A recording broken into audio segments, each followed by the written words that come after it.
Astaghfirullah. Assalamualaikum warahmatullahi wabarakatuh. Alhamdulillah wassalatu wassalamu ala rasulillah wa ala alihi wa sahbihi wa mawala wa la hawla wa la quwata illa billahi wa ba'du. Taib, malam ini kita masuk pada surah Al-Qadar. Surah Qadar atau Al-Qadar dalam tertib Al-Quran masuk pada surat yang ke-97 dengan jumlah ayat 5, jumlah kalimat 30 dan jumlah huruf 114. Dan suratul Qadar adalah surah Makkiyah, artinya turun sebelum hijrah Nabi sallallahu alaihi wasallam. Adapun diberi nama surah Al-Qadar karena memang ada kata-kata Al-Qadar. Inna anzalnahu fi lailatul qadr. Di sini Allah Subhanahu wa taala berfirman, Inna anzalnahu fi lailatul qadr. Sesungguhnya kami turunkan Al-Qur'an di malam Lailatul Qadar. Ada sebuah kisah yang berkaitan dengan surah Al-Qadar. Tetapi kisah ini dikatakan oleh Imam Ibnu Katsir sebagai kisah yang sangat mungkar, dan Al-Imam Al-Mizzi juga mengatakan kisah ini mungkarun jiddan. Tapi masyhur masalahnya, terutama kalau kita bicara tentang sejarah. Jadi ketika Hasan putra Ali radhiyallahu an tanazul, menyerahkan kekuasaannya kepada Muawiyah ibn Abi Sufyan. Artinya dengan turunnya Hasan berarti berdirilah daulah Umayyah. Jadi para pendukung Hasan ini marah. Kemudian datang kepada Hasan ibn Ali dan mencela dan mengatakan, ya musawwidal muslimin, atau ya mudillal muslimin, wahai orang yang merendahkan kaum muslimin. Jadi mereka mencela Hasan dan mengatakan, wahai orang yang merendahkan kaum muslimin, kenapa kau berikan kekuasaan kepada Muawiyah, kan gitu. Harusnya kamu tetap bertahan dengan kekuasaan itu. Tetapi mereka, orang-orang yang mencela Hasan ini tidak paham bahwa Nabi SAW pernah bersabda kepada Hasan ini, oh, di antara cucuku ini akan ada satu orang, apakah itu Husain atau Hasan, yang akan mendamaikan dua kekuatan yang hendak berperang. Rupanya dimaksud hadis ini adalah Hasan ibnu Ali. Karena ketika pasukan hendak berperang antara kubu Hasan dan Muawiyah, maka Hasan lebih baik mengalah dan menyerahkan kekuasaan kepada Muawiyah, sehingga tahun itu disebut Amul Jamaah, tahun persatuan. Kan di zaman Ali kan perang terus, maka di zaman Hasan terjadi persatuan. Artinya apa yang dikatakan kepada Hasan dicelaan, Rasul ngomong lain, orang ini ngomong lain. Sampai akhirnya Hasan mengatakan, jangan kau cela aku, karena aku pernah mendengar Nabi SAW bersabda. Jadi suatu ketika Nabi SAW naik ke atas mimbar, kemudian diperlihatkan kepada Nabi SAW bahwa salah satu dari Bani Umayyah tiba-tiba naik ke atas mimbar. Maksudnya tiba-tiba berkuasa. Kemudian Nabi SAW terasa sempit dadanya. Kenapa bisa Bani Umayyah naik tahta dan menguasai kaum muslimin, sementara cucunya masih ada kan. Maka Allah Subhanahu wa taala menghibur Nabi sallallahu alaihi wasallam dengan menurunkan 2 surat dan mengatakan, ya Muhammad, jangan sedih karena Bani Umayyah berkuasa. Karena Allah Subhanahu wa taala berikan kepadamu satu, inna a'tainakal kautsar, dan yang kedua, inna anzalnahu fi lailatul qadr. Maka dengan turunnya 2 surat ini tenanglah hati Nabi sallallahu alaihi wasallam. Kemudian Rasul mengatakan, sesungguhnya kekuasaan Bani Umayyah tidak akan kurang dari khairu min alfi syahrin, tidak kurang dari 1000 bulan. Ya, kekuasaan Bani Umayyah tidak akan sampai melebihi 1000 bulan. Artinya cuman 84 tahun kurang lebih nanti akan runtuh dan kembali kepada kekuasaan Abbasiyah, Ahlul Bait. Kisah ini, sekali lagi, kisah ini nggak benar.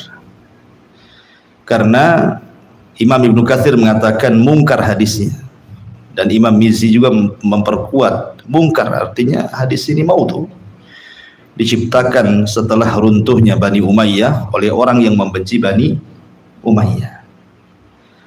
Apalagi kemudian Nabi sallallahu alaihi wasallam mengatakan bahwa satu malam kau berdiri di malam Lailatul Qadar itu lebih baik daripada kekuasaan Bani Umayyah selama 1000 bulan, 84 tahun. Kalimat ini tentu merendahkan Lailatul Qadar.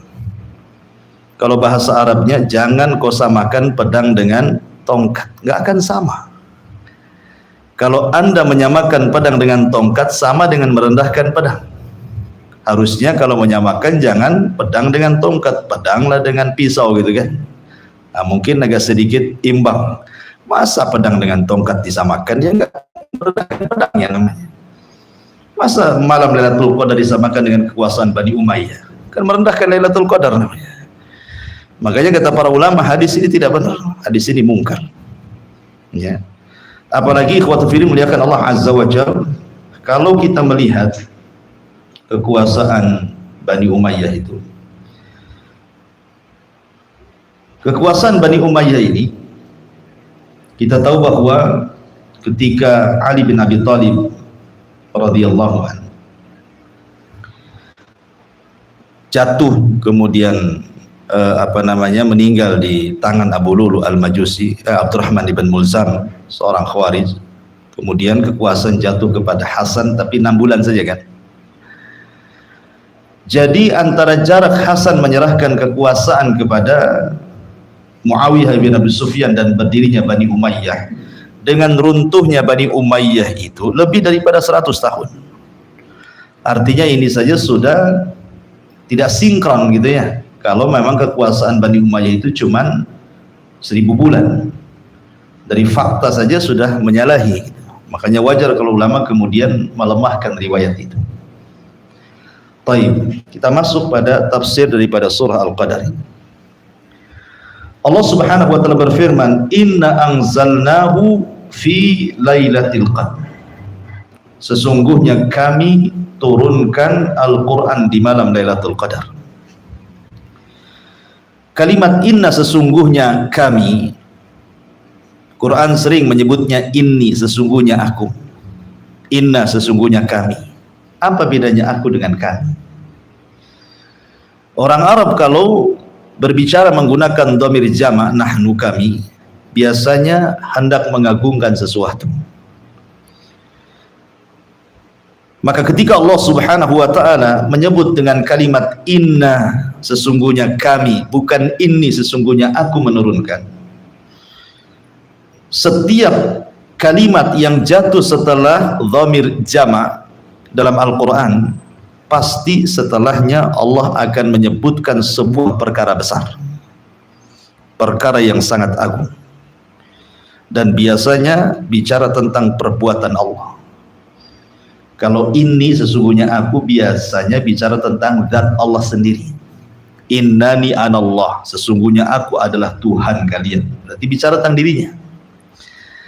Tapi kalau inna bicara tentang perbuatannya, dan perbuatan yang jatuh setelah inna biasanya perkara besar. Seperti Allah mengatakan, inna anzalnahu fi lailatul qadr, inna a'tayna kal kautsar, ya. Atau inna nazzalna dzikra wa inna lahu lahafidun. Itu kan perkara-perkara besar. Maka di sini juga Allah mengatakan inna anzalnahu fi lailatul qadr. Sungguhnya kami menurunkan Al-Quran ini perkara besar. Turunnya Al-Quran ini bukan perkara kecil, perkara besar, karena ini mukjizat yang akan sampai di akhir zaman. Kalau kitab-kitab langit sebelumnya kan berakhir Taurat berakhir dengan meninggalnya Nabi Musa, Zabur berakhir dengan meninggalnya Nabi Daud, kemudian Injil juga sama dengan meninggalnya Isa, sampai lahir Rasul. Walaupun Rasul sudah meninggal, Al-Quran tidak lekang dimakan zaman, dia akan tetap berlaku menjadi mukjizat sampai kiamat. Ya. Makanya Allah mengatakan inna anzalnahu, ini perkara besar turunnya Al-Quran ini. Kalimat anzalna, sungguhnya kami turunkan. Al-Quran itu turun dalam dua perkara. Ada sebagian para ulama mengatakan maksudnya inna anzalnahu itu artinya inna bada'na nuzul al-Quran, sesungguhnya kami memulai menurunkan Quran di malam Lailatul Qadar. Kalau ini maknanya berarti permulaan turun Al-Quran itu di malam Lailatul Qadar. Surah Al-Alaq ayat 5 pertama, ketika Rasul diangkat menjadi Nabi, itu turun di malam Lailatul Qadar. Adapun lebihnya bisa di malam Lailatul Qadar, bisa di luar malam Lailatul Qadar. Artinya permulaan turunnya saja. Ketika Nabi SAW di Gua Hira, tahannut, tafakur di situ, tiba-tiba Jibril datang dalam bentuk manusia, kemudian memeluk Rasul SAW. Ya, biasalah salaman, kemudian berpeluk gitu ya. Kemudian Jibril membisikkan di telinga Rasul, Iqra. Kata Rasul, ma'ana biqari, saya tidak tahu. Tapi Nabi SAW sudah tahu bahwa dia akan didatangi Jibril dalam mimpinya, karena 6 bulan sebelum peristiwa ini Rasul kan suka mimpi, dan mimpinya Rasul itu kal falakis subhi, seperti falak subuh. Setiap mimpi malamnya kejadian selalunya, termasuk juga perjumpaan dengan Jibril sudah dimimpikan Rasul. Rasul tidak kaget kan gitu. Kemudian ketika Jibril mengatakan Iqra, Rasul mengatakan ma'ana biqari, makin erat pelukan Jibril. Kemudian sampai ketiga kali Rasul tetap mengatakan ma'ana biqari, makin erat pelukan Jibril, sampai Rasul keluar keringat karena ketakutan. Dari sini menunjukkan bahwa seorang guru terkadang perlu juga keras terhadap murid-muridnya, ya kan, supaya jangan sampai guru itu diremehkan oleh muridnya gitu ya. Ada sedikit keras sedikit lah kalau antum ngajari sesuatu pada anak gitu ya, karena Jibril kan semakin memeluk, semakin mengeras pelukannya, semakin mengeras pelukannya kan, seolah-olah memaksa Rasul kan itu ya. Tapi karena Rasul mengatakan ma'ana biqari, saya tidak bisa baca, barulah Jibril kemudian mengatakan Iqra bismi rabbikal ladzi khalaq, khalaqal insana min 'alaq, Iqra wa rabbukal akram alladzi 'allama bil qalam, 'allamal insana ma lam ya'lam. Lah, 5 ayat ini turun di malam Lailatul Qadar. Ini saja permulaannya. Makanya Allah mengatakan inna anzalnahu fi lailatul, maksudnya kami turunkan permulaan Quran itu di malam Lailatul Qadar. Ini satu pendapat. Ya. Pendapat yang kedua, maksudnya inna anzalnahu fi lailatul qadar, sungguhnya kami turunkan Al-Quran itu secara jumlah, artinya secara keseluruhan turun di malam Lailatul Qadar. Bukan surah Iqra saja, tetapi bukan kepada Rasul.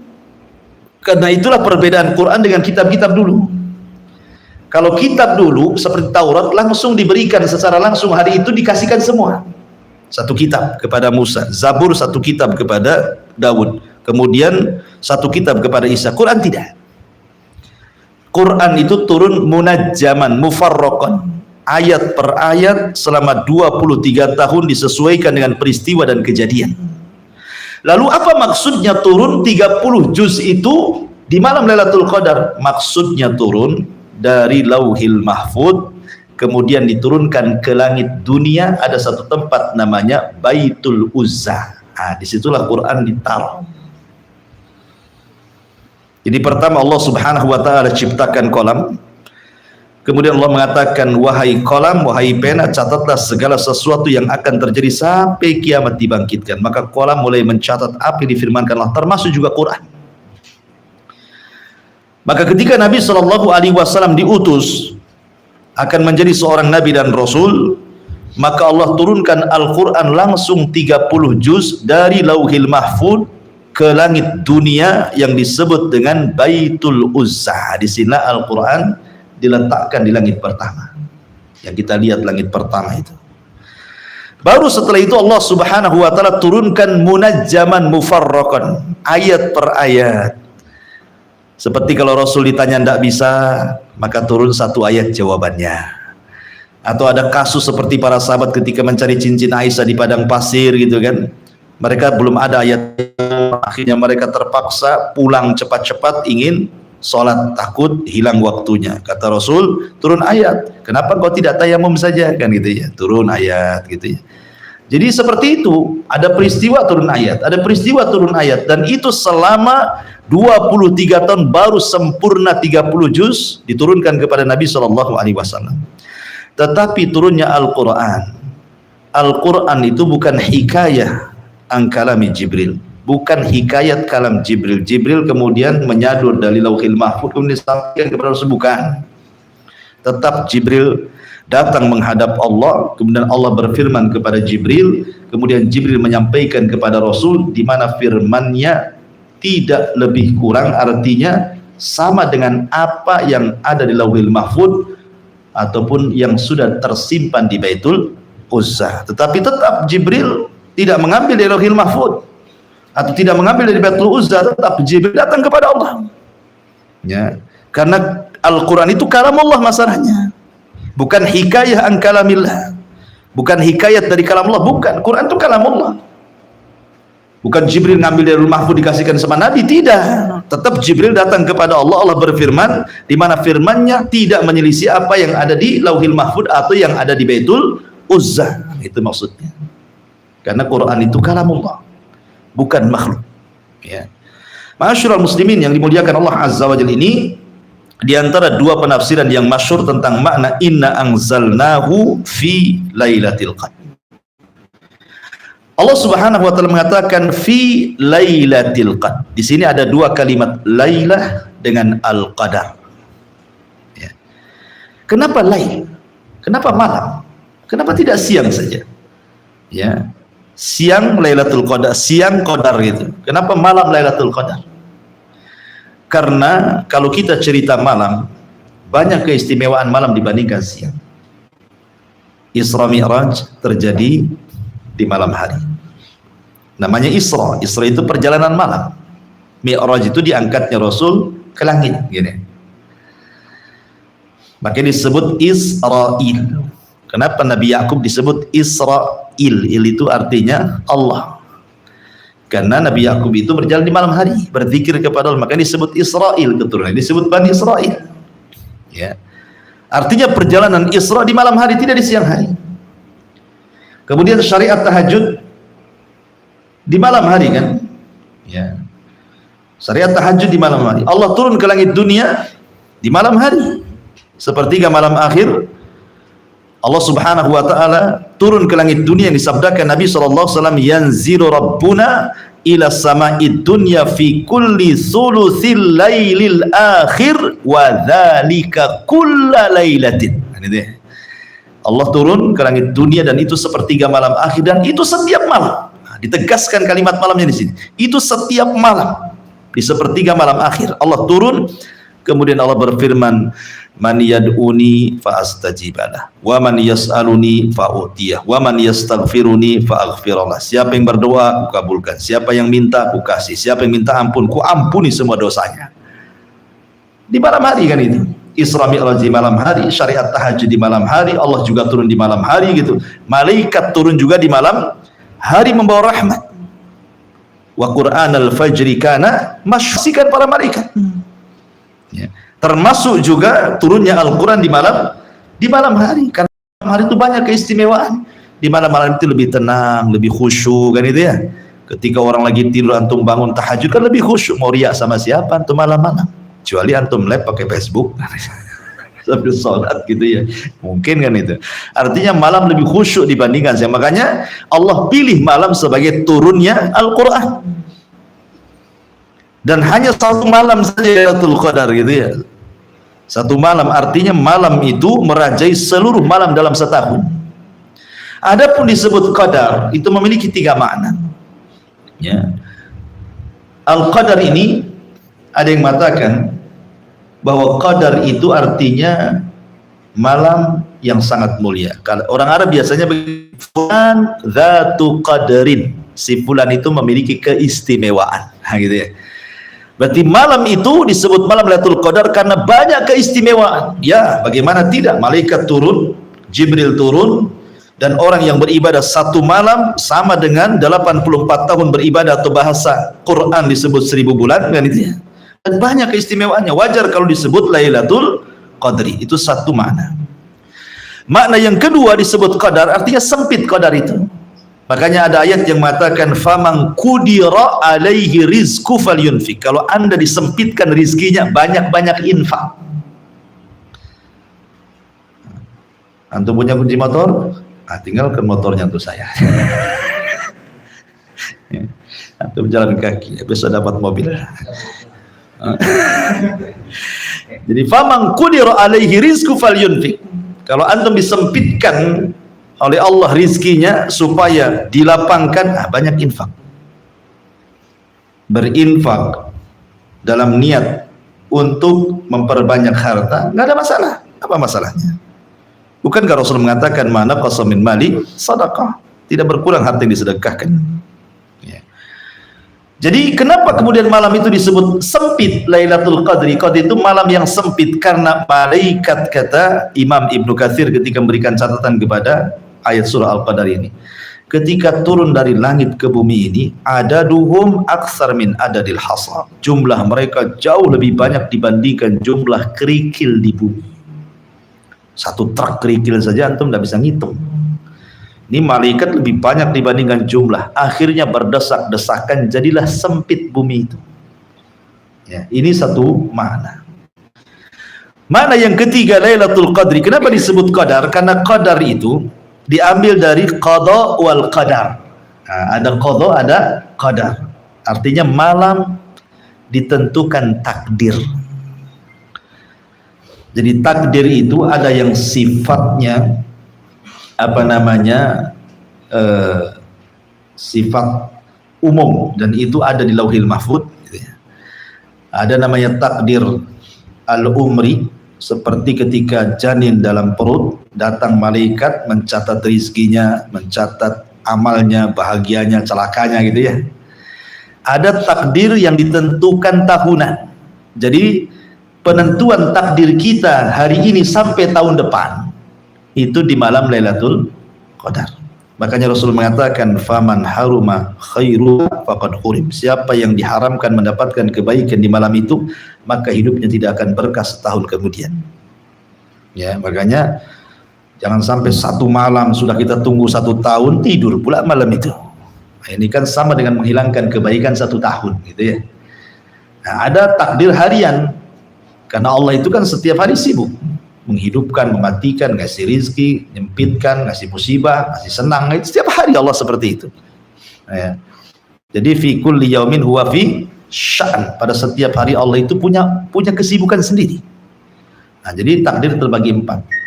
Itu disebut Lailatul Qadri karena malam itu penentuan takdir 1 tahun. Inna anzalnahu fi Lailatul Qadr. Kemudian Allah mengatakan wa ma adraka ma Lailatul Qadr. Al-Imam Sufyan Ibnu Uyainah, seorang alim min ulama'il Makkah, ya, guru daripada Imam Syafi'i. Imam Syafi'i itu masih remaja. Kalau sudah dapat tazkiyah rekomendasi dari Imam Sufyan Ibn Uyainah, berarti rekomendasinya luar biasa, umam dunia. Dia ngasih rekomendasi kepada Imam Syafi'i umur 15 tahun jadi mufti. Gitu ya. Jadi mufti, ngasih fatwa. Bahkan sebelum 15 tahun usianya, sebelum balik sudah dibolehkan jadi mufti. Sampai ada kisah Imam Syafi'i itu ketika Ramadan gitu ya. Ada orang yang bertanya karena kecapean gitu ya, haus. Nah, akhirnya minumlah Imam Syafi'i kayak gini. Nah. Jadi ditanya, ya Imam Syafi'i, Ramadan, kenapa kau minum? Kata Imam Syafi'i, saya kan belum balik. Saya belum balik katanya kan. Orang belum balik kan belum wajib puasa kan itu ya. Nah, seperti itu Imam Syafi'i ya. Tapi kan dia sudah cerdas, belum balik sudah mufti, subhanallah.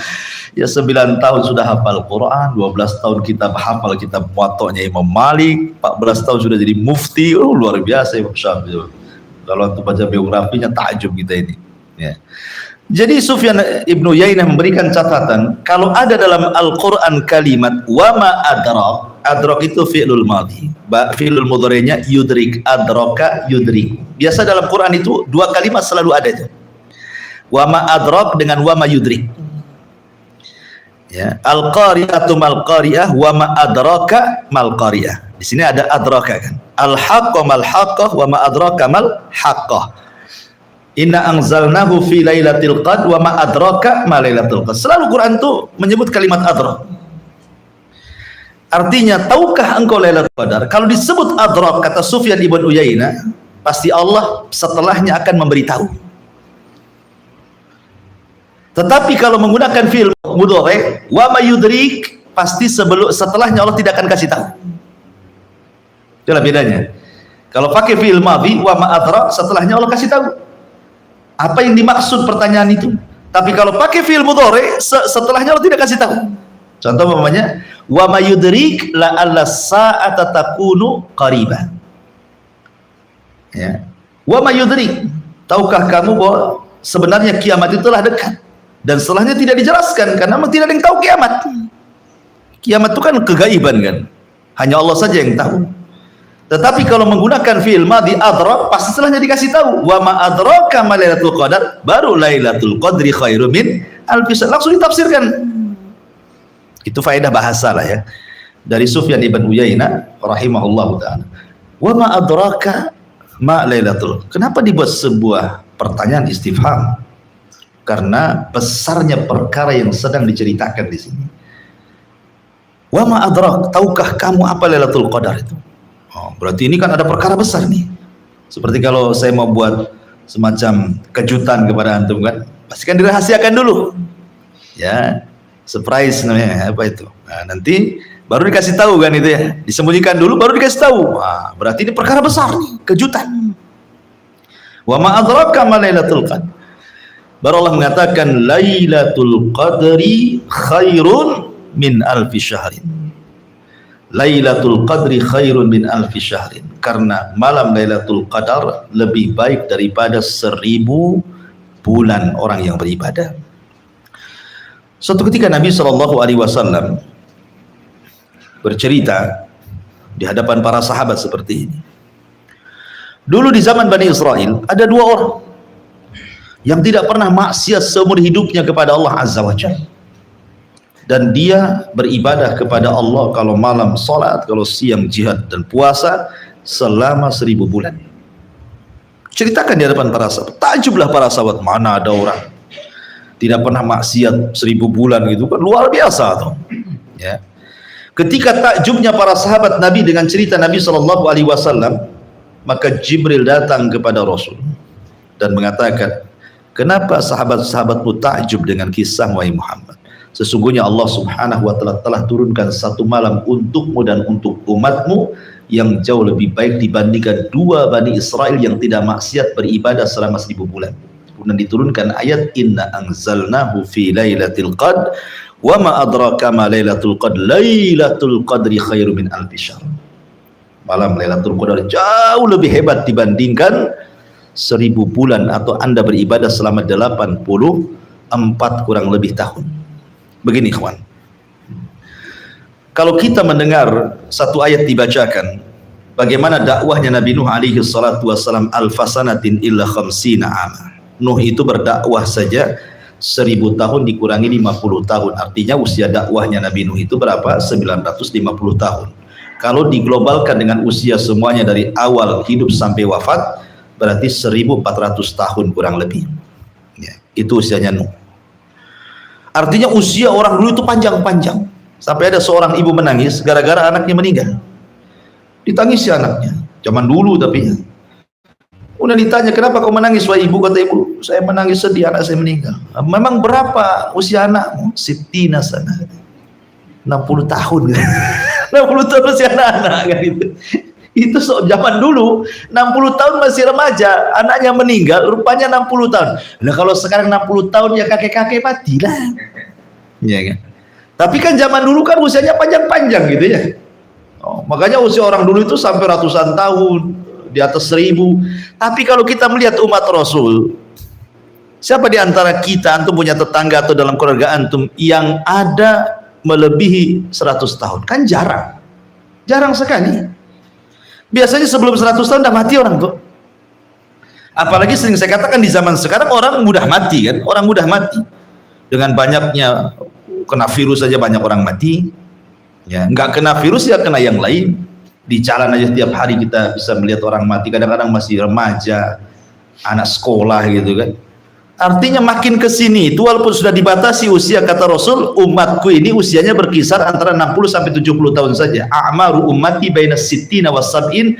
Kemudian kata Rasul, wa qalilun ma yajuzu dzalik. Jadi usia umatku itu berkisar 60 sampai 70 tahun. Kalaupun ada yang lewat 70 tahun, itu sedikit. Sedikit. Ada yang di atas 100 tahun ada, tetapi sedikit sekali dibandingkan dengan yang di bawah 100 tahun. Pasti sebelum 100 tahun itu atau sebelum 70 tahun kebanyakan meninggal dibandingkan yang di atas itu. Dari sini menunjukkan bahwa umat dulu itu memang Allah anugerahkan usia sampai ratusan tahun, bahkan sampai ribuan tahun. Tapi kan umat Islam itu usianya cuma 60 sampai 70 tahun saja. Itu mayoritas. Kalau di atas itu kan minoritas sedikit ya. Artinya bahwa logika ya, kalau usia pendek dengan usia panjang secara amal saja beda. Kalau usia panjang kan itu bisa sholat lama, bisa mengumpulkan pahala banyak gitu ya. Kalau usia pendek tidak bisa kita banyak-banyak mengumpul pahala karena terbatas usia. Sehingga ketika usia pendek tidak mungkin juga beramal panjang. Karena amal itu disesuaikan dengan usianya kan. Lah dari sini dengan rahmat yang Allah turunkan kepada Rasul dan umatnya, kepada kita umat Islam, Allah berikan amalan-amalan yang ringan tapi bisa menjangkau amalan umat-umat yang panjang usianya. Gitu maksudnya. Ya. Coba kalau seandainya Lailatul Qadar, anggaplah orang itu balik, laki-laki lah kita ambil 15 tahun. Kalau perempuan kan 9 tahun. Atau ihtilam atau haid ya. Jadi kalau seandainya di usia 16 tahun seseorang itu mendapatkan satu malam Lailatul Qadar, kemudian dia meninggal di usia 60 tahun, berarti berapa dia mendapatkan malam Lailatul Qadar itu? Nanti kalikan 84 tahun kan? Kan sama dengan usianya panjang juga kan? Bisa ratusan tahun juga kalau seandainya memang dibentukkan dalam bentuk usia kan? Kita pamannya 10 kali saja mendapatkan Lailatul Qadar, 10 kali saja. 10 kali kali 84 tahun kan? Sama usianya panjang juga jadinya kan, jatuh-jatuhnya. Dan itu kita habiskan untuk ibadah gak ada maksiat. Ya. Artinya bahwa Allah ingin menjelaskan bagaimana fadlu Lailatul Qadar, keutamaan Lailatul Qadar luar biasa gitu kan. Artinya jangan pernah sedih. Memang usia umat dulu panjang-panjang, amalannya panjang-panjang, tapi kita bisa menjangkau umat dulu dengan cara apa? Taharrau Lailatul Qadri, kata Rasul. Cari Lailatul Qadar itu. Karena Lailatul Qadri khairu min alfi syahrin. Biasanya kalau ngaji tafsir Lailatul Qadar, turun itu ke bumi lebih banyak jumlahnya dibandingkan kerikil yang ada di bumi. Bukan hanya malaikat, sampai pimpinan malaikat Jibril. Ruh di sini artinya Jibril. Para malaikat turun dan juga ruh. Lah bukankah ruh itu Jibril dan Jibril bagian daripada malaikat? Kenapa dipisahkan? Kenapa mesti Jibril dipisahkan dari malaikat kan? Ini namanya atful khas alal am. Mengatofkan sesuatu yang khusus kepada yang umum. Dan ini menunjukkan keistimewaan Jibril dari seluruh malaikat. Dipisahkan. Karena memang dia pemimpin para malaikat. Dari sini menunjukkan bahwa Jibril tidak nganggur kan gitu ya. Karena ada orang mengatakan kan Jibril tugasnya menurunkan wahyu, Nabi tidak ada lagi. Duduk-duduklah Jibril sudah. Enak kali ngomong Anda ini. Jibril itu malaikat, dia pemimpin malaikat. Tiap hari dia memberi tugas kepada para malaikat, qada wal qadar. Ya. Jadi Jibril itu tiap hari itu penuh kesibukan memerintahkan malaikat yang lain, buatlah bumi ini gersang, buatlah bumi ini hijau, buatlah bumi ini hancur, buatlah bumi ini makmur, begitu seterusnya. Termasuk Lailatul Qadar, Jibril turun untuk memuliakan malam itu. Malam itu betul-betul dimuliakan oleh sampai Jibril turun, subhanallah, di malam Lailatul Qadar itu. Tanazzalul malaikati warruhu fiha biidzni rabbihim. Ingat, turunnya malaikat karena izin Allah. Dan turunnya malaikat di malam Lailatul Qadar itu artinya perkaranya izin Allah itu maksudnya bukan syar'i tetapi kauni.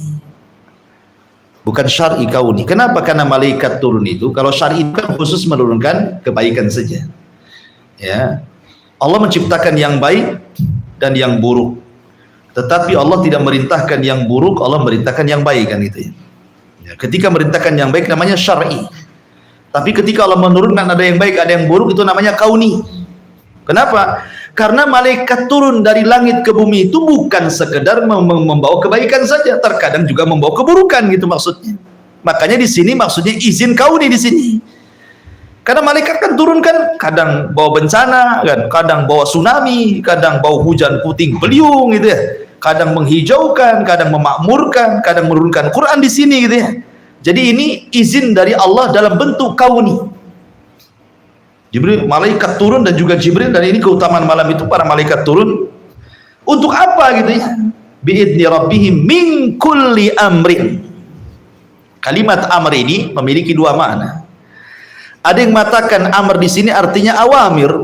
Awamir itu artinya perintah. Jadi malaikat-malaikat turun dari langit ke bumi itu dalam rangka melaksanakan perintah Allah, gitu ya. Tapi ada yang juga yang mengatakan yang dimaksud amrin di sini minal umur, jama daripada umur, bukan amir. Amru, al-amru itu kan ada dua jama ya. Ada jawabannya awamir, ada jamaknya al-umur. Kalau awamir itu perintah, kalau umur itu lain, perkara lain. Berarti bicara tentang qada wal qadar. Jadi malaikat turun itu untuk menentukan takdir kita. Itu kalau jamaknya al-umur. Tapi kalau jamaknya al-awamir berarti itu Allah memang memerintahkan malaikat di malam itu turun kamu, nah, gitu ya. Turun semua, muliakan malam ini. Dan dua-duanya benar. Ya, dua-duanya benar penafsiran dan amri. Biidzni rabbihim min kulli amrin salam. Ya, keselamatan. Ada yang mengatakan maksudnya kaum muslimin ketika itu Allah berikan keselamatan karena di malam itu tidak ada setan. Sudah Ramadan itu setan diborgol, tambah malaikat turun, makin tidak bisa bergerak. Artinya di bulan Ramadan, di malam-malam yang lain selain Lailatul Qadar, memang setan yang diborgol itu masih bisa bergerak. Bisa bergerak mereka. Tapi ingat, tidak semua setan diborgol kan, karena lafaz hadis Nabi wasufidatis syayatin, setan diborgol itu maksudnya tidak semua setan. Yang diborgol itu marodatu syayatin, sebagaimana riwayat yang khusus mengkhususkan yang umum. Kan ada riwayat umum setan diborgol, tetapi ada riwayat khusus yang mengkhususkan yang umum, marodatus syayatin. Ada lafaz marodah, berarti yang diikat itu marodahnya saja ya, karena setan itu kan bertingkat-tingkat tuh. Ada iblis, di bawahnya ifrit, di bawahnya marodah, di bawahnya ghaul, di bawahnya jin gitu ya. Jadi tingkat-tingkat tuh ya. Yang paling jahat itu disebut marodah. Jadi jin-jin yang jahat itulah yang diikat itu. Adapun gaul yang suka nakut-nakuti ya anak-anak gitu, itu masih dilepas, ya kan? Masih dilepas, apalagi jin setan itu sendiri bukan hanya dari kalangan jin saja, manusia pun bisa jadi setan di bulan Ramadan itu. Iya, setan manusia maksudnya ya. Kakinya nampak. Kalau udah tengok ke bawah itu kaki kursi cuma 4, kaki orang ramai di situ. Baik, balik. Jadinya di sini Allah Subhanahu wa taala menegaskan salam, artinya malam itu keselamatan bagi kaum muslimin. Kenapa? Karena setan gerak pun tidak bisa. Enggak bisa bergerak. Semua setan, bukan hanya marodah saja. Semuanya enggak bisa. Karena malaikat turun betul-betul. Makanya malam itu malam keselamatan. kaum muslimin diselamatkan dari godaan syaitan malam itu.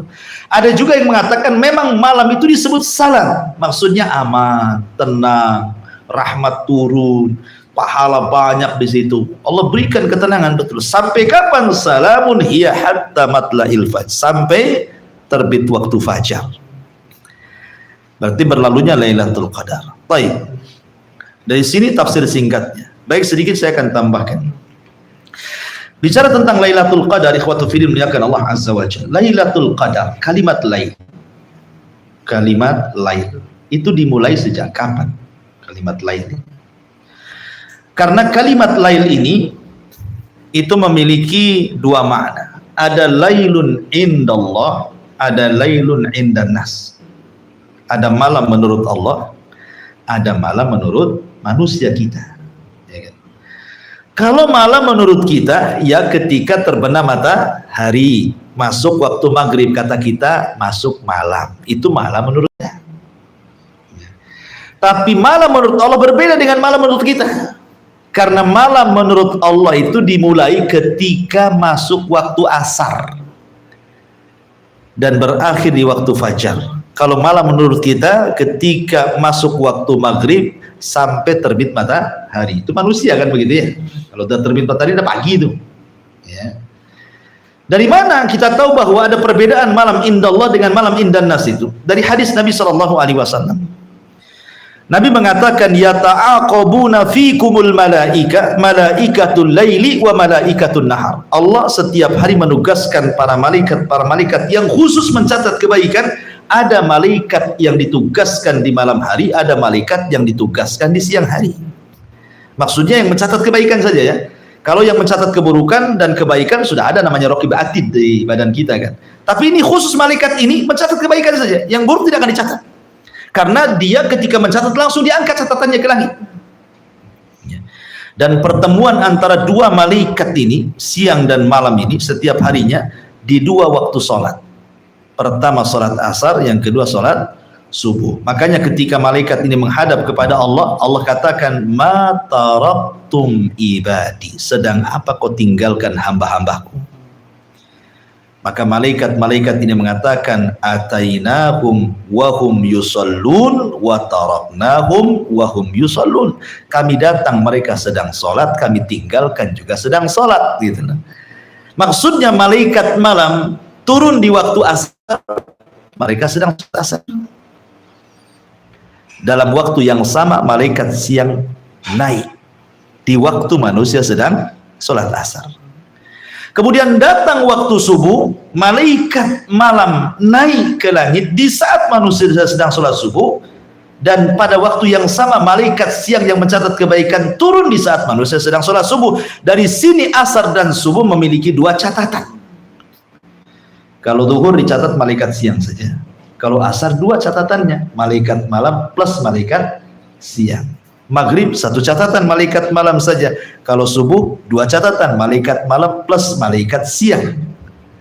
Nah, kemudian duhur asar satu catatan, apa duhur saja. Berarti yang dapat dua catatan asar dan subuh kan. Makanya Rasul mengatakan man hafadhu ala baradaini dakhalal jannah. Siapa yang menjaga dua salat ini dijamin masuk surga. Karena dua pahalanya. Sudah dicatat malaikat malam plus juga malaikat siang gitu ya. Makanya kenapa para ulama ketika mentafsirkan hafidhu ala salawati was salatil wusta, jaga oleh kalian salat 5 waktu, terutama salat wusta, kata para ulama, salat wusta itu bisa jadi salat asar, bisa jadi salat fajar. Adapun salat asar karena ada nas hadis Nabi mengatakan seperti itu ketika perang Khandaq, datang waktu asar Rasul tidak bisa salat asar karena serbuan dahsyat sekali. Tahu-tahu waktu maghrib terpaksa Rasul salat asar di waktu maghrib. Malah Rasul dan berdoa, malah Allahu kuburahum wa buyutahumun nar, gitu kata Rasul. Mudah-mudahan Allah memenuhi kuburan dan rumah mereka dengan api neraka karena mereka sudah mengakhirkan salat wusta. Ini berdasarkan nas. Rasul mengatakan salat wusta itu salat asar. Tetapi subuh ini berdasarkan apa namanya? Karena subuh itu salat pertengahan. Memang betul-betul pertengahan, nggak ada gandengannya dia. Kalau siang ada gandengannya zuhur dengan asar, malam ada gandengannya maghrib dengan isya kan. Lah subuh ini kan nggak ada gandengannya. Mau gandengan dengan mana? Nggak mungkin dia bergandeng dengan yang malam, nggak mungkin pula dengan yang siang. makanya di tengah-tengah dia. Maka dari sini disebut wusta. Jadi kalau antum membaca tafsir para ulama ketika membahas wusta itu imma fajar, imma asar. Cuma dua itu saja. Lah dari sini kita tahu bahwa ketika Allah menurunkan malaikat malam di waktu asar. Dari sini ta'rif definisi malam indallah adalah ketika masuk waktu asar. Pertanyaannya, Lailatul Qadar ini dimulai malamnya menurut Allah atau malamnya menurut manusia? Itu ya. Kalau malam menurut Allah berarti Lailatul Qadar dimulai waktu asar, itu sudah masuk Lailatul Qadar. Tapi kalau malam menurut manusia berarti Lailatul Qadar ketika masuk waktu maghrib, itu maksudnya. Di sini jadi khilaf ulama. Ya. Tetapi wallahu alam, kalau saya pribadi saya cenderung kepada bahwa malam di sini adalah indallah. Malam di sini adalah indallah menurut ketentuan Allah. Makanya orang yang i'tikaf, yang mau i'tikaf 10 malam akhir masuknya di waktu asar. Fikihnya kan seperti itu. Karena malam indallah itu dimulai waktu asar. Berarti kalau sudah malam Lailatul Qadar, antum sudah bisa waktu asar, antum bisa beribadah kepada Allah. Berdoa kan kepada Allah Subhanahu wa taala. Allahumma innaka afuwun tuhibbul afwa fa'fu anni. Itu yang diajarkan Rasul kepada Aisyah ketika ditanya Rasul, kalau in adraktu lailatul qadri famada aqul, Rasul kalau saya dapat lailatul qadar apa yang harus saya ngomong? Berdoa, gitu ya. Maka Rasul mendoakan, bacalah ini wahai Aisyah, Allahumma innaka afun tuhibbul afwa fa'fu anni. Taib. Lalu kapan malam Lailatul Qadar ini? Masalahnya kan tanggal ganjil itu kan 5, 21, 23, 25, 27, 29 kan? Di mana tanggal Lailatul Qadar? Sebagian ulama mengatakan Lailatul Qadar itu setiap tahun tidak akan berubah. Setiap tahun jadi tanggal itu saja. Maksudnya tanggal 27. Ada ulama yang mengatakan seperti itu. Lailatul Qadar itu hanya ada di tanggal 27 bulan Ramadan. Nah, masalahnya itu kan penentuan 27 Ramadan pun masih bingung. Apalagi negara kita ini ada yang ikut pemerintah, ada yang ikut ormas kan gitu ya. Yang ikut pemerintah umpamanya dimulai hari Kamis, yang ikut ormas hari Jumat. Ini tanggal 27-nya kapan kan? Makanya kata para ulama, karena kita tidak tahu penentuan Lailatul Qadar, kalau bisa hidupkan aja lah semuanya. Ya, supaya pas dengan 27 gitu ya. Tapi ada juga yang mengatakan seperti Imam Ibnu Utsaimin dalam tafsirnya, dia mengatakan bahwa Lailatul Qadar itu yang rajih, dan ini pendapat mayoritas para ulama. Mayoritas para ulama, artinya jumhur para ulama mengatakan bahwa Lailatul Qadar itu berganti dari malam ke malam setiap tahunnya. Boleh jadi tahun kemarin 23, boleh jadi tahun ini 27. Boleh jadi tahun ini 27, tahun depannya lagi boleh jadi tanggal 29, atau boleh jadi tanggal 21. Wallahu a'lam. Ya. Kenapa demikian? Kenapa berpindah-pindah setiap tahunnya? Supaya manusia itu menghidupkan 10 malam akhir. Ya. Karena kalimat 10 malam akhir itu untuk ganjil genapnya kita tidak tahu. Menurut kita ganjil, menurut mereka genap kan itu. Sehingga karena tidak tahulah, maka hidupkanlah 10 malam, Anda pasti mendapatkan Lailatul Qadar. Dipastikan dapat. Nggak ragu. Ya, kalau 10 malam antum hidupkan, yakin 100% antum dapat Lailatul Qadar. Ya, makanya kata Rasul apa? Taharrau lailatul qadri fi ashril awakhir min Ramadan. Cari Lailatul Qadar itu 10 malam akhir Ramadan. Dari sini juga ada faedah bahwa al-a'mal bi khawatimiha. Sebuah amal itu ditentukan akhirnya, bukan awal, bukan tengah. Tapi sekarang kenyataannya di bulan Ramadan, mana yang lebih ramai, di awal, di tengah, atau di akhir? Di awal, ya kan? Masjid-masjid penuh, sandal pun sudah centang perenang itu. Saking banyaknya orang sampai sholat di sandal. Itu di awal tuh. 10 awal rajin. 10 tengah mulai bergeser tuh safnya, makin depan, makin depan, makin depan gitu. Bukan kita ke depan, safnya makin depan. Sudah 10 malam akhir, safnya di mall semua. Apalagi ada mall baru. Ya. Padahal penentuan amal itu kan ditentukan akhirnya, bukan awalnya kan itu. Harusnya semakin akhir kan semakin rajin orang itu. Tapi begitulah ikhwatul fiddin, terkadang manusia itu tidak digoda setan karena setan sudah diborgol, hawa nafsu pula yang goda dia. Orang itu kalau seandainya Allah tidak ciptakan setan pun orang tetap jahat. Karena kejahatan itu bukan hanya dari setan saja, dari dorongan hawa nafsu. Hawa nafsu kita lah yang kemudian akhirnya kita jadi jahat. Ditambah-tambah godaan setan, itu kejahatan terstruktur, namanya kuadrat namanya. Sudah merokap itu. Karena dua arah tuh, hawa nafsu plus setan, satu syubhat satu syahwat. Jadilah kan itu orang itu jahat. Ya. Jadi itu diantara faedah kalimat Lailatul Qadri. Wallahu alam, ini yang bisa sampaikan. Baik, kita buka tanya jawab bagi Anda yang nonton di YouTube. Nah, silahkan nanti kita bacakan. Bagi antum yang hadir teriak saja, atau bagi akhwat silahkan layangkan surat ke atas.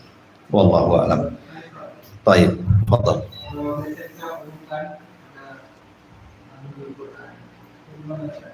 Apanya? Nuzulul Quran itu di malam Lailatul Qadar. Dan tadi sudah saya katakan Lailatul Qadar itu di atas tanggal 20. Bukan di tanggal 17. Tanggal 17 belum turun lah Quran. Ya, Quran kan turun inna anzalnahu fi lailatul qadar. Lailatul Qadar kapan? Lailatul Qadar itu di bulan Ramadan, lebih khusus lagi di 10 akhir Ramadan, lebih khusus lagi di setiap tanggal ganjil, berarti di atas tanggal 20. Nah, gitu ya. Itu nuzulul Quran tuh. Imma 21, 23, 25, 27, 29. Antara tanggal-tanggal ini lah turun Quran turun. Baik menurut pendapat yang surah Al-Alaq atau menurut pendapat yang secara jumlah turun ke Baitul Uzza di langit pertama. Semua di malam Lailatul Qadar. Dan malam itu disebut Lailatul Mubarakah. Malam penuh berkah. Ya, penuh berkah sekali. Wallahu a'lam. Ya, 17 belum ada Lailatul Qadar lah, antum cari Lailatul Qadar masa tanggal pertengahan, nggak ada ceritanya. Semua orang di akhir Ramadan, bukan di pertengahan. Orang cari Lailatul Qadar itu di akhir. Kalau antum cari Lailatul Qadar di pertengahan sampai kiamat nggak dapat antum. Ya, nggak dapat tuh, karena nggak ada di pertengahan Ramadan itu. Di tanggal 10 sampai 20 itu nggak ada Lailatul Qadar. Lailatul Qadar itu mulainya tanggal 21 sampai ke tanggal 29 kan itu ya. Karena penanggalan Hijriah itu biasanya ganjil. Ya, tanggal Hijriah itu biasanya 29 hari.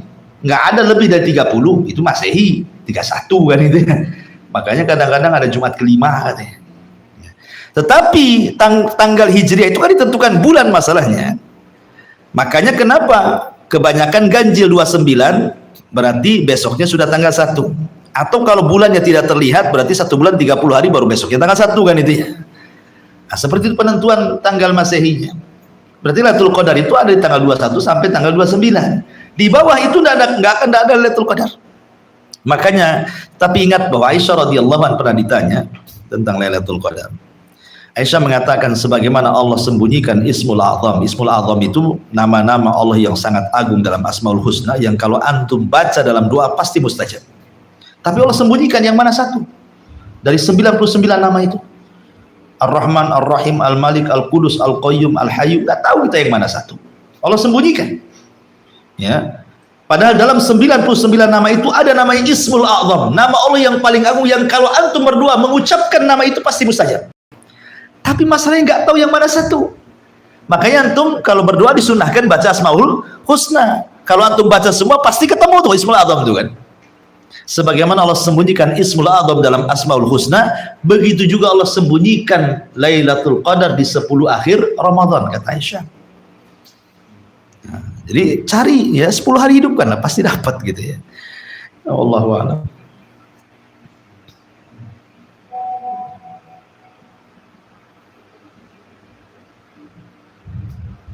Baik, di sini ada pertanyaan dari Syarif Junaid. Assalamualaikum Ustadz, mau tanya apakah kita harus mengakhiri puasa apabila di Mekah sudah sholat Id? Ingat ya, begini ya. Jadi yang di YouTube perhatikan. Ulama berselisih pendapat tentang masalah matla. Matla itu penentuan kapan Ramadan. Sebut matla. Dan kata Syalbani rahimahullahu ta'ala ada 3 pendapat yang pendapatnya banyak, cuman yang paling masyhur itu 3. Satu pendapat yang mengatakan 1 dunia 1 matla. Di mana negara melihat, kita wajib mengikuti negara ke yang melihat. Saudi melihat, kita ikut Saudi. Itu disebut satu matla, nama satu dunia. Dan itu berdasarkan hadis, idza ra'aitumuhu fasumu wa idza ra'aitumuhu faftir. Apabila kau melihat bulan di mana saja, di negara mana saja, berarti besok puasa. Kalau nanti di akhir Ramadan kalian melihat bulan lagi, berarti besok sudah Idul Fitri. Dari hadis ini satu dunia satu matlah. Pendapat yang kedua, tidak. Masing-masing negara punya matlah masing-masing. Indonesia tidak harus ikut Malaysia, Malaysia tidak harus ikut Brunei, Brunei tidak harus ikut Saudi. Masing-masing negara punya matlah. Artinya apa? Untuk supaya tidak terjadi perpecahan.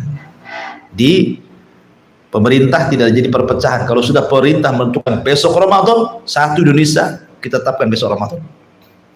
Jadi kebijakannya dikembalikan ke masing-masing negara. Berarti ini juga ada hadisnya, hadis Quraib. Berdasarkan hadis Quraib, Quraib ini kan safar dari Madinah ke Syam. Di Syam itu puasa hari Jumat. Kenapa? Karena Muawiyah melihat bulan di hari Jumat, makanya mereka puasa di hari Jumat. Ketika mereka Kamisnya meneropong bulan, kemudian maghribnya terlihat, Jumatnya mereka puasa. Di pertengahan Ramadan, Quraib pulang ke Madinah, berjumpa dengan Abdullah bin Abbas radhiyallahu anhu. Kemudian Quraib bertanya, di Madinah ini puasa hari apa? Kata Abdullah bin Abbas, hari Sabtu. Nah, berarti sudah berselisih itu kan? Syam hari Jumat, Madinah hari Sabtu. Kemudian kata Quraib ini, tidak cukuplah Muawiyah melihat bulan kalian, kenapa kalian mengikuti catatan sendiri? Kata Abdullah, beginilah yang diperintahkan Rasul. Apabila kami tidak melihat bulan, suruh genapkan kan itu. Fa in ghumma alaikum faqdurulah, kata Rasul. Kalau tertutup awan bulan itu, genapkan 30 hari. Karena kami tidak melihat bulan di hari Kamis, ya kami genapkan hari Sabtu puasa, gitu maksudnya. Dari sini hadis Quraib menunjukkan bahwa apa? Syam sendiri, Madinah sendiri. Berarti pendapat yang kedua, masing-masing negara punya matlah, gitu maksudnya. Pendapat yang ketiga, negara yang berdekatan boleh bergabung. Indonesia, Malaysia, Brunei, jadi satu saja. Kan berdekatan.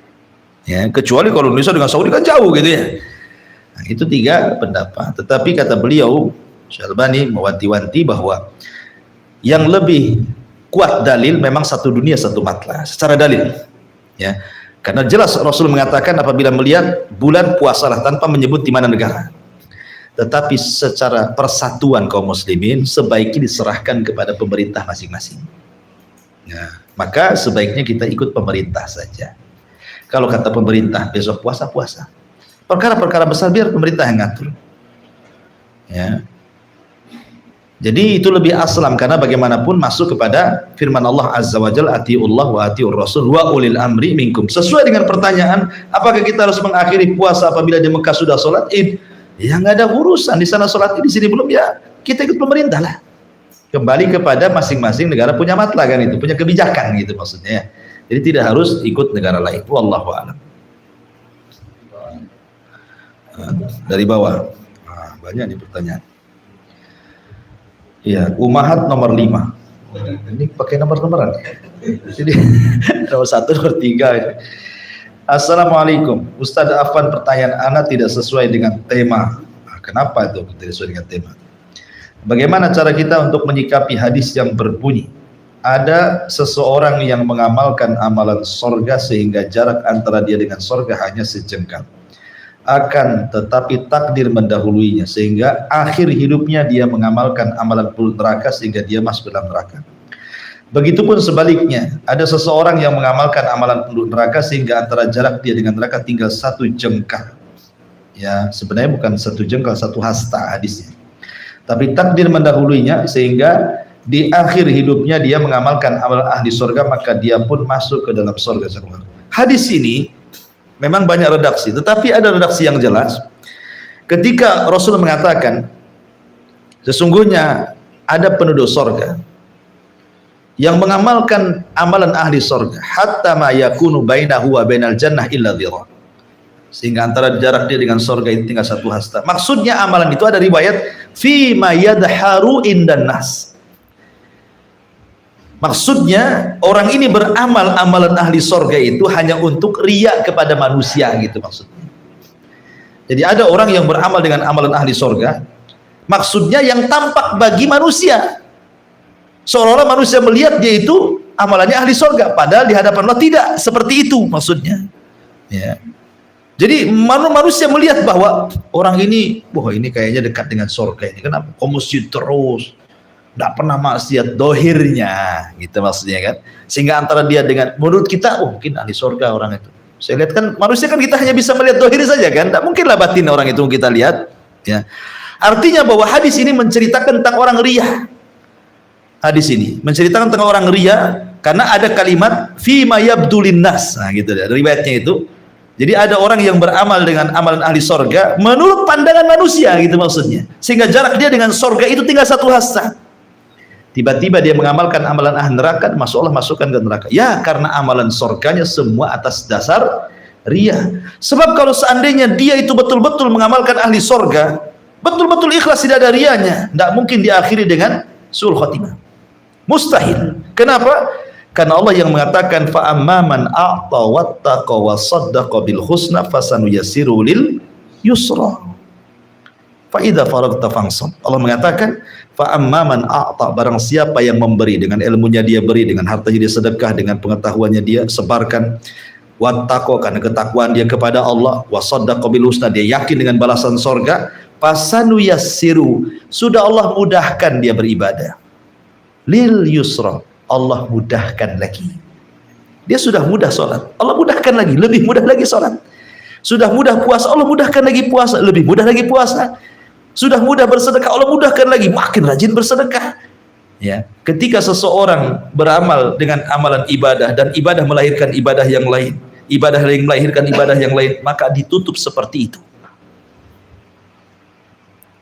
Makanya Allah mengatakan faida faragta fansab. Kalau engkau selesai beribadah, lakukan ibadah yang lain. Ya. Jadi hadis itu bicara tentang masalah orang riya. Karena kalau orang betul-betul ikhlas karena Allah dia beribadah terus, mustahil orang itu diakhiri dengan su'ul khotimah. Karena kebiasaan orang-orang yang di ujung kematian biasanya orang itu tobat.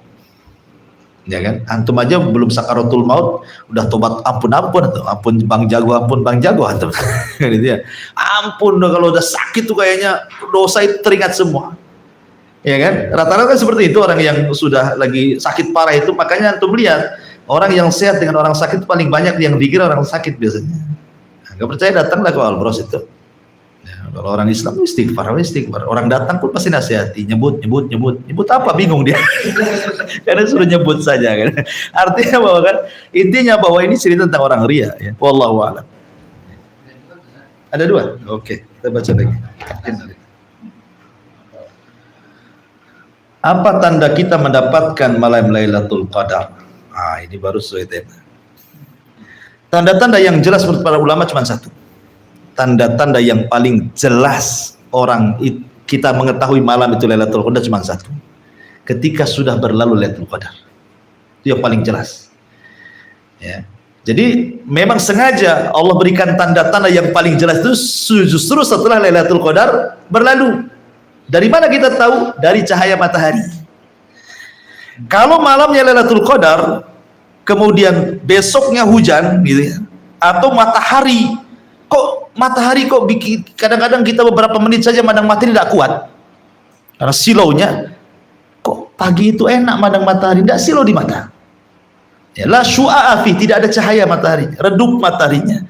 Berarti kalau mataharinya redup kayak mau hujan gitu ya, mau mendung, berarti ketahuilah malam harinya itu Lailatul Qadar ya. Tanda yang jelas itu justru ketika berakhir. Ada ulama yang berusaha untuk mencari-cari tanda-tanda.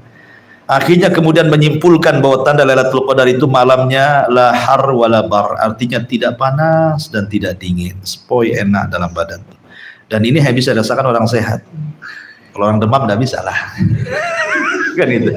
Orang demam mana bisa merasakan tidak panas tidak dingin, dia aja menggigil kan itu. Ya. Yang kedua ada ziyadatun nur, tambahan cahaya. Tidak bisa, kita ini hidup sama listrik. Hampir di semua jalan ada tiang listrik, ada listriknya lagi. Cemana kita bisa tahu tambah cahaya? Ini hanya bisa diketahui orang yang di tengah padang pasir, yang di tengah lautan yang tidak listrik. Tahu dia ada cahaya tambahan. Ya kan? Ini diantara, kemudian juga angin tidak terlalu, ya sepoi-sepoi lah bahasanya. Angin itu. Kemudian juga kalau dia ingin kalau Allah berikan taufik bagi dia mendapatkan Lailatul Qadar, Allah tambah ziyadatul iman. Imannya Allah tambahkan. Tahu antum rajin malam itu. Nggak tahu pokoknya antum rajin malam itu. Kok baca Quran enak, nggak pernah sariawan gitu. Tahu kan orang sariawan kan haus terus, berhenti. Nah, atau malam itu kok enak kan dia ngaji. Qiyamul Lail. Pokoknya enak. Itu kata ulama ada ziyadatul iman. Nah, Allah berikan taufik. Tapi kalau orang malas kok malam itu ngantuk aja kan, ya, nah itu ya, karena malam kemarinnya begadang atau sampai siang tak tidur. Makanya sebaiknya kalau sudah tahu antum akhir Ramadan itu sempatkanlah kailulah siangnya. Ya, maksudnya tidur siang. Karena tidur siang ini manfaat untuk supaya kita bisa begadang di malam hari. Rasul itu membenci begadang setelah Isya. Tetapi khusus di 10 akhir Ramadan justru dianjurkan menghidupkan malam. Menghidupkan malam ini, ikhwan, bukan berarti harus umpamanya seseorang kemudian menghidupkan tidak tidur dari asar sampai subuh gitu kan. Kalau itu terjadi, alhamdulillah. Dan antum bisa mendapatkan hadis Nabi SAW, man qama lailatul qadrin imanan wa ihtisaban ghufira lahu ma taqaddama min dhanbi. Barang siapa menghidupkan malam dengan qiyamul lail, dengan zikir baca Quran, penuh dengan harapan dapat pahala gitu ya, dan keyakinan bahwa itu perintah Allah, maka Allah akan ampuni dosa-dosanya. Tetapi kalau memang orang itu sudah berusaha, rupanya baru sepertiga malam antum hidupkan, antum sudah loyo tidur gitu ya, nanti 1 jam antum bangun lagi, zikir lagi ya. Nah, atau mungkin karena ada kesibukan apa sehingga hanya bisa menghidupkan sepertiga malam saja, atau 2/3 malam saja, atau separuh malam saja, tetap dapat keutamaan Lailatul Qadar. Ya, cuman kan beda menghidupkan malam Lailatul Qadar, orang yang menghidupkan full 1 malam dengan separuh malam, dengan 2/3 malam, dengan 1/3 malam kan berbeda. Seperti sholat lah. Orang sholat itu kan terkadang dapat pahala 1/10, ada yang 1/9, 1/8, 1/7, 1/6, 1/5, 1/4, 1/2 kan begitu ya. Maka orang menghidupkan malam juga sama. Ya. Tapi Anda bisa bayangkan loh. Sekarang antum baca Quran, Rasul mengatakan man qara harfa min kitabillah falahul hasanatu wal hasanatu bi asyri amsalihha. La aqulu alif lam mim harfun walakin alifun harfun lamun harfun mimun harfun. Kata Rasul, siapa yang membaca 1 huruf dalam Al-Quran saja, maka dia dapat 1 pahala dikali lipat menjadi 10 kali lipat pahala. Aku tidak katakan alif lam mim 1 huruf, tapi alif 1 huruf, lam 1 huruf, mim 1 huruf. Maknanya begini, kalau antum baca di malam Lailatul Qadar, inna anzalnahu fi lailatul qadar, 1 huruf ada inna, ada alif kan di situ. Inna. Berarti antum ketika membaca inna berarti sama dengan antum mengulang-ulang selama 84 tahun. Berarti 84 tahun kali 10 pahala. Itu 1 huruf tuh. Itu maksudnya ya. Inna, ada nun di situ. Nah, dapat lagi 10 pahala kan? Nah, berarti antum seolah-olah membaca nun ini 84 tahun kurang lebih dikali 10 pahala. Tuh. Kalau antum bacaan saja diulang-ulang, inna ataina kal kautsar atau inna anzalnahu fi lailatul qadar, berapa tuh dapat? Ini baru 1 ibadah, baru sholat. Sekarang orang bersedekah mudah, ada handphone, ya kan? Antum bisa sedekah malam itu, bisa transfer kemana-mana kan, ke lembaga-lembaga kan, bisa aja, tidak harus keluar dari masjid. Nah, jadi kalau 1 kebaikan saja semua dikali lipatkan 84. Jadi kalau orang yang menghidupkan semakin banyak ibadah, ya semakin banyak jelas pahalanya kan, karena dilipat gandakan 84 tahun kali dengan pahala itu kan. Nah, gitu maksudnya. Nah, tetapi sebaiknya hidupkanlah malam itu semuanya. Nah, itu lebih baik. Makanya kan perlu persiapan. Nah, kalau sudah tahu ini 10 akhir Ramadan, siang itu banyak-banyak istirahat. Ya, kan setahun kan cuma 10 hari saja. Kan setahun tuh lama. Ketemu 10 hari, 10 hari saja. Antum loh setiap malam bisa begadang cari kuliner itu. Kadang jam 1 balik. Lailatul Qadar kok tidak bisa kan? Nggak masuk dia kan? Kita bisa ngobrol sama kawan itu. Apalagi udah catur, gudang garam, kopi pahit. Itu. Jam 3 dia bisa begadang coba. Kok bisa tuh kayak gitu? Sementara Lailatul Qadar kok berat sekali. Makanya ini berhubungan dengan taufik. Berhubungan dengan taufik dari Allah, maka minta kepada Allah ya taufik agar bisa mendapatkan Lailatul Qadar. Wallahu a'lam. Ini ada juga pertanyaan dari Musdalifah. Assalamualaikum warahmatullahi wabarakatuh. Afwan Ustaz mau bertanya bagaimana bagi orang ketika puasa sakit mahnya kambuh. Orang ini tidak pernah puasa ketika Ramadan. Bagaimana pendapat Ustaz? Iya. Allah mengatakan di dalam Al-Qur'anul Karim, "Faman kana minkum maridan aw faman kana minkum maridan." Barang siapa di antara kalian yang sakit ataupun safar. Di situ ada takdir yang tidak disebut Quran, fa'aftar. Kemudian dia membuka puasanya, membatalkan puasanya, maka Allah mengatakan hendaklah diganti di hari yang lain, kan itu. Diganti yang lain. Artinya kalau memang sakit parah dan menurut kedokteran, menurut dokter memang dipastikan kalau melanjutkan puasanya akan jadi masalah. Ya, masalah mencelakakan dirinya gitu ya. Maka sebaiknya dibatalkan puasanya. Tetapi sekali lagi sakit yang membahayakan. Sakit kepala saja nggak membahayakan. Tidur saja hilang kan itu. Nanti diganti di hari yang lain. Ya, diganti hari yang lain. Makanya kalau sudah tahu Anda punya penyakit mah seperti ini, maka minum obatlah ketika sahur kan itu ya. Udah tahu dia punya penyakit mah, dibiarkan. Ya, itu. Disengajakan, nah, apalagi disengaja gitu supaya batal, itu udah nggak boleh lagi. Kalau sudah tahu punya penyakit malamnya diobati. Nah, supaya nanti siangnya bisa beribadah. Kan harusnya ada persiapan segala sesuatu. Tapi kalau memang Allah takdirkan Anda sakit mah, kumat lambung udah akut gitu kan, sakit, kalau bisa membahayakan apalagi sampai kematian, batalkan puasanya. Nanti di hari yang lain kan bisa setelah Ramadan antum qadha. Ya ini yang pertanyaan perempuan berarti di qadha. Ingat, qadha itu bagi perempuan segera. Ini penyakitnya perempuan qadha Ramadan nunggu Sya'ban biasanya tahun depan. Kan itu kebiasaannya. Nah, memang Aisyah itu mengganti qadha Ramadan di Sya'ban karena memang Sya'ban itu ada keistimewaan di mana Rasul lebih banyak puasa sunnah hampir 1 bulan di bulan Sya'ban kan, karena memang tempat diangkatnya amalan. Makanya Aisyah mengakhirkan qadha sampai Sya'ban. Tapi jangan pula mendekati Ramadan. Kenapa? Karena perempuan itu ada haidnya. Ada haidnya masalahnya kan. Berarti kalau memang Sya'ban, dari permulaan Sya'ban Anda qadha. Jangan pula hampir 1 minggu mau Ramadan Anda qadha, pas qadha keluar pula haidnya. Nah, punya utang lah setahun ya kan. Makanya kenapa Rasul menekankan puasa dalam hadis Rasul, man sallatil mar'atu khamsaha wa shamat syahraha wa ata'at ba'laha wa hafizat farjaha qila laha udkhulil jannah min ayyi abwabi samaniyati sya'at. Apabila wanita menjaga 5 waktu salatnya. Kenapa wanita yang harus menjaga 5 waktu salat? Karena wanita itu ada haidnya. Udah tahu nih mau datang haid, datang waktu zuhur, nanti ceritanya. Pas mau sholat keluar pula haidnya kan. Makanya perempuan harus lebih menjaga lagi sholat 5 waktu. Kalau sudah tahu kebiasaan haidnya datang. Ataupun kata Rasulullah, barang siapa yang menjaga sholatnya, kemudian menjaga puasa Ramadannya, maksudnya menjaga puasa Ramadan ketika qadha. Segera qadha. Jangan kemudian datang haid, masuk pula Ramadan tahun depan, berdosa Anda. Kemudian siapa yang taat dengan suaminya, siapa yang menjaga kemaluannya, silahkan masuk surga 8 pintu mana yang wanita sukai. Sampai 8 pintu surga dipersilahkan. Kalau laki-laki kan susah mendapatkan 8 pintu. Tapi walaupun demikian, ini saja suka diremehkan perempuan. Udah tahu dia ada datang bulan. Nah, kan? Makanya saya sarankan, kalau memang ini hakikatnya seperti ini, ya nggak apa-apa, batalkan nanti ganti di hari yang lain. Tetapi ingat, dibatalkan itu walaupun batal bukan berarti kalau sudah batal seenaknya kayak bulan Ramadan akhirnya makan segalanya gitu ya. Bukan, tetap menghormati orang puasa. Jadi batalkan itu sekedarnya saja dibatalkan, puasa lagi ya, puasa lagi gitu. Memang dia tidak berpuasa, tetapi ketika dia berpuasa lagi menghargai orang puasa kan. Ini enggak sudah batal gara-gara sakit minum es depan orang yang puasa. Gitu ya, nelak lah orang yang berpuasa jadinya. Wallahu a'lam. Baik, ini saja karena sudah 9:30. Subhanallah bihamdika asyhadu an la ilaha illa anta astaghfiruka wa atubu ilaik.